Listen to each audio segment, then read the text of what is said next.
Okay, so June 28, Friday, huling Friday ng June 2024. At ito naman, no, this is the Tarot edition, all about health naman. Sa gustong malaman kung ano estado ng kalusugan nila, lahat-lahat, etsos-etsos, di ba? So, kukuha ulit tayo dito ng tatlo. Ito naman ay tungkol sa kalusugan. Pwede nyo i-repost yan, pwede nyo i-share. Please do support ang YouTube channel ko at saka Facebook account ko din po. Kukuha ulit tayo dito ng tatlo. Tignan natin saan ba galing yung issues nyo sa kalusugan. Una, Nine of Wands. Pangalawa, ay, Diyos ko. Tatakpan ko lang. This is the Lover's card, no? And pangatlo,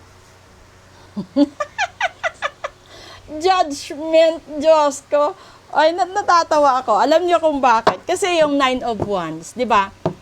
Ito'y kalusugan. Usaping kalusugan. So, ibig sabihin, nawawalan kayo ng gana, nagiging matamlay kayo, nangangayayat kayo, stress, depressed, anxiety, minsan nagkakasakit na kayo dahil sa hinihintay ninyo. Malungkot ka, malungkot, may hinihintay ka. Posible pera ito, no, pambayad sa mga bayarin or mahal sa buhay. Or kung ano man yung hinihintay mo, it's either promotion, incentives, mid-year, ano pa ba? Basta hinihintay, matagal mo na itong hinihintay, matagal mo nang tinitiis. Ngayon, yung sagot dito ni Universe is tungkol dito. Yung iba, kaya ka nagkakasakit dahil sa mahal mo or sa lover mo. Posible na pamilyado kang tao, nagkakaroon ka ng matinding problema dahil sa hindi mo masabi na may mahal kang iba. Hindi mo maikwento. Kasi alam mo na bawal, masama sa mata ng iba, pero deep inside sa buhay mo, sa buong sarili mo, alam mo na ito yung taong nagpapasaya sa'yo, ito yung taong nagbibigay ng sigla ng buhay mo, ito yung taong nagbibigay ng inspirasyon sa'yo na gumising ka ng maaga, magtrabaho ka, magsipag ka, mag-ipon ka, lahat-lahat. Kasi iba yung taong totoong nagmamahal, iba yung totoong tao na minahal ka, pinagsilbihan ka, na walang kahit na anumang kapalit. Tinanggap ka, may pinag-aralan ka man o wala. Tinanggap ka, hindi dahil sa nagayuma ka. Tinanggap ka talaga ng buong buo at nirespeto ka. No? Yung lumabas dito, yung judgment ni Universe, ito, ito isa nalunod na sa problema niya sa kalusugan, no? Nalunod na, medics na ito, medics. Yung isa hinimatay na. So ibig sabihin, siguro yung iba sa inyo hihimatayin na sa paghihintay, hinimatay na, yung iba na-collapse na talaga, 'di ba? Sa kung ano man yung kadahilanan, apektado ang kalusugan. It might be a problem when it comes to love, a problem of finances, a problem siguro sa trabaho, sa paaralan, sa best friend, sa siblings mo, sa business mo, 'di ba? Ito 'yun eh.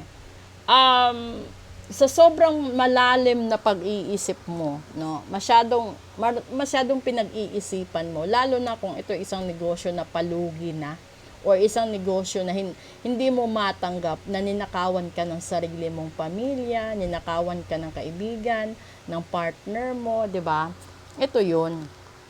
So nag-collapse na. This is the judgment. Ibig sabihin, nangyari na ito sa inyo. Kaya siguro yung kalusugan ninyo bumagsak, no? Hindi siya makarecover dahil sa bigat at tindi ng problema na meron.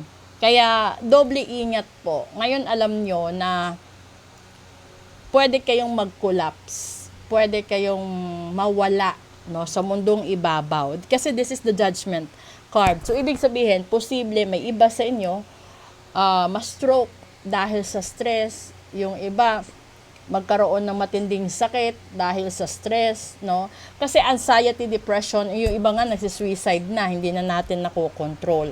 So, yung iba naman, kayo parang nagkukulong na dahil sa pag-ibig. Wala na, na-isolate na nila yung sarili nila. So, ngayon, alam nyo na ito yung dahilan ng pagbagsak ng kalusugan nyo. No? Pamilya, pera, pag-ibig, yung mga matagal na pagtitiis at paghihintay kung meron pa bang magbabalik. Ay, Diyos ko. Pero kung gusto nyong malaman, no, mag-book kayo ng full private reading. At kapag alam nyo na rin naman na naritual, nagayuma, nasumpa, or pinabarang kayo, wag nyo nang sayangin pa ang panahon dahil yung judgment card is 20. So, ibig sabihin, line of 2, no, or something, a number within the start of 2 or may 2, dun kayo magkakaroon ng problema. So, posible, yung iba may problema July 2. O ano pa ba ngayon? 28. O ibig sabihin, may 29 pa. May 2 pa din, di ba? So, ito na yon 28, 29, and then July 2, July 12, and onwards na basta may 2. Ando doon yung problema nyo dito sa kalusugan. So, para maagapan, alamin nyo na habang maaga pa kung yung sakit nyo ay natural pa ba o pinabarang na kayo. Okay? So, gusto mag-book ng appointment, leave me a message or drop a comment. Thank you so much.